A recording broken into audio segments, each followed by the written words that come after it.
Hello नमस्कार, खूप मनापासून स्वागत आहे तुम्हा सर्वांचं। आज आपण बनवतोय खमण ढोकळा। बऱ्याच वेळी घरी ट्राय केलेला ढोकळा परफेक्ट बनत नाही, जसा बेकरीमध्ये किंवा मार्केटमध्ये मिळतो तसा। आजच्या या व्हिडिओमध्ये परफेक्ट ढोकळा घरी कसा बनवायचा ते बघा। अगदी परफेक्ट स्पॉन्ज तयार होतो, एकदम मस्त जाळीदार, मार्केटमध्ये मिळतो अगदी तसा हा ढोकळा तयार होतो। तर व्हिडिओ बघण्या अगोदर जर चॅनल अजून सबस्क्राइब केलेलं नसेल तर सबस्क्राइब करा। हा ढोकळा बनवण्यासाठी इथं मी मिक्सरचं एक भांडं घेतलेलं आहे। या मिक्सरच्या भांड्यामध्ये 3 ते 4 चमचे साखर घ्यायची आहे। त्यानंतर इथं आपल्याला घ्यायचं आहे 2 चमचे तेल। हे नॉर्मल कुकिंग ऑइल आहे, जे तुम्ही वापरत असाल त्यापैकी 2 चमचे इथं घ्यायचं आहे।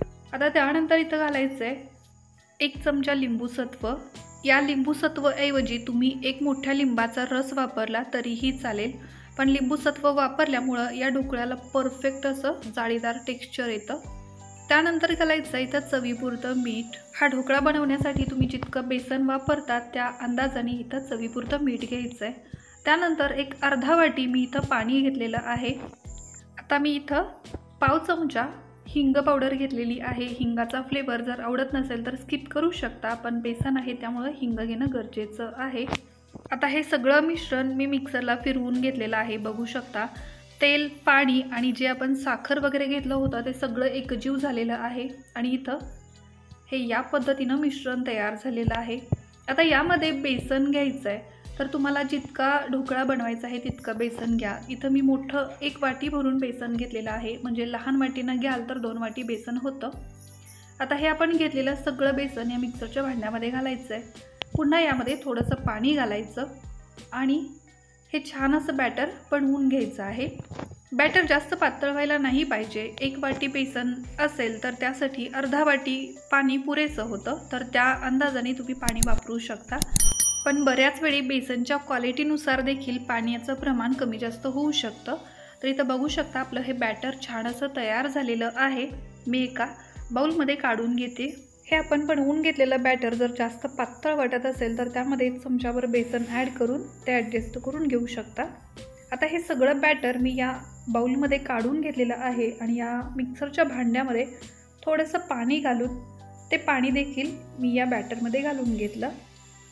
आता हे पुन्हा एकदा छान व्यवस्थित मिक्स करून घेऊया। हे आपलं ढोकळ्यासाठीचं बॅटर परफेक्ट तयार झालेलं आहे, जास्त पातळ नाही किंवा जास्त घट्ट नाही। आता यामध्ये ढोकळ्याला रंग येण्यासाठी हळद वापरायची आहे, पण मी इथं हा फूड कलर वापरते। जर तुम्ही यामध्ये हळद वापरणार असाल तर ज्यावेळी सुरुवातीला आपण बॅटर फिरवून घेतलं मिक्सरला त्याच वेळी त्यामध्ये पाव चमचा हळद तुम्ही ॲड करून घेऊ शकता। तर आता इथं हा मी घातलेला फूड कलर या बॅटरमध्ये व्यवस्थित असा मिक्स झालेला आहे। गॅसवरती मी पाणी देखील गरम होण्यासाठी ठेवलेलं आहे। मी अर्धा चमचापेक्षा पण कमी खाण्याचा सोडा घेतलेला आहे। व्यवस्थित हा सोडा या बॅटरमध्ये मिक्स करून घ्यायचा। एकाच दिशेने फेटून घ्यायचं आहे हे बॅटर। जितकं फेटून घ्याल तितकं बॅटर हलकं होतं आणि तितकाच आपला ढोकळा फुलून येतो। तर आता हे बॅटर तयार आहे। ज्या भांड्यामध्ये आपल्याला ढोकळा बनवून घ्यायचा आहे त्या भांड्याला तेल लावून ग्रीस करून घ्यायचं आहे अगोदरच, आणि त्या भांड्यामध्ये हे सगळं बॅटर मी घालून घेतलेलं आहे।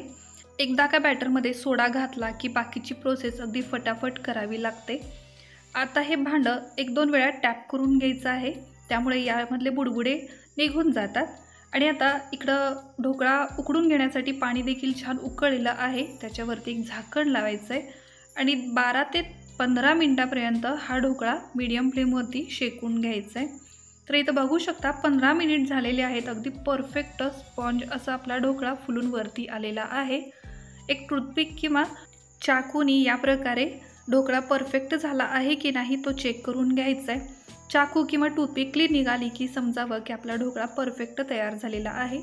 आता हा ढोकळा थोडासा थंड होण्यासाठी ठेवून दिला आणि तोपर्यंत आपण ढोकळ्यावरती घालण्यासाठी फोडणी बनवायची। तर एका भांड्यामध्ये 2 चमचे तेल घेतलं। कडकडीत गरम झाल्यानंतर त्यामध्ये 1 चमचा मोहरी घातली। ही मोहरी आता छान अशी तडतडू द्यायची आहे। मोहरी तडतडू लागल्यानंतर त्यामध्ये घालायचे आहेत हिरव्या मिरच्यांचे तुकडे। तर मी इथं 3 हिरव्या मिरच्यांचे तुकडे घालते।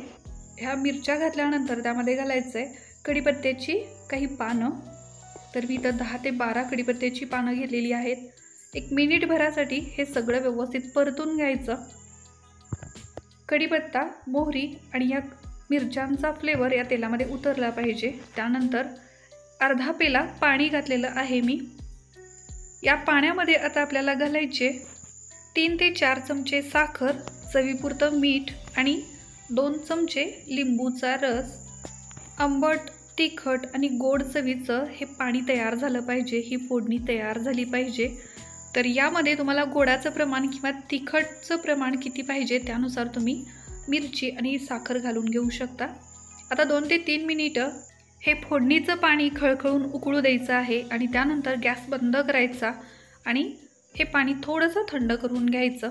तर मी इथं आता गॅस बंद करते आणि आपला ढोकळा देखील परफेक्ट असा पूर्णपणे थंड झालेला आहे। पूर्ण थंड झाल्याशिवाय ढोकळा कट करायला घ्यायचा नाही।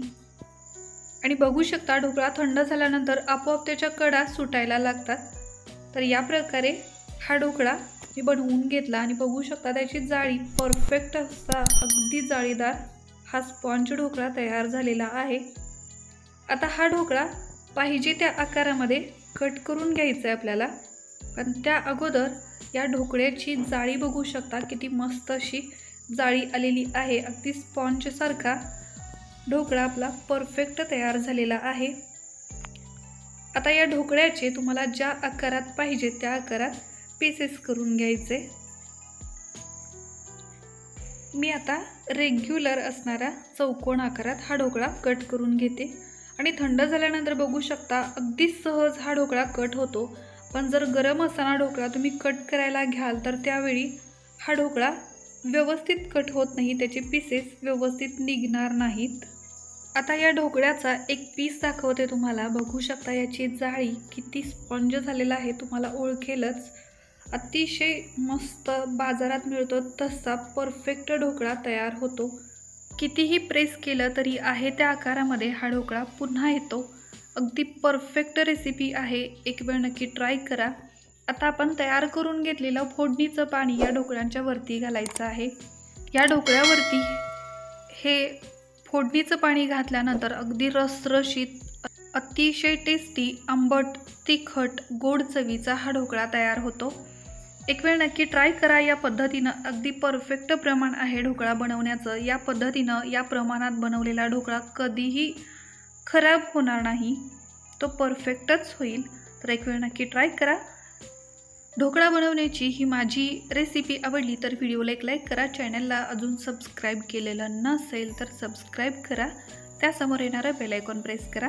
त्याबरोबर ही ढोकळा बनवण्याची रेसिपी आवडली असेल तर ही रेसिपी तुम्ही इतरांच्या बरोबर देखील शेअर करू शकता। एक वेळ नक्की ट्राय करा, कमेंट करून मला नक्की सांगा। थँक्यू।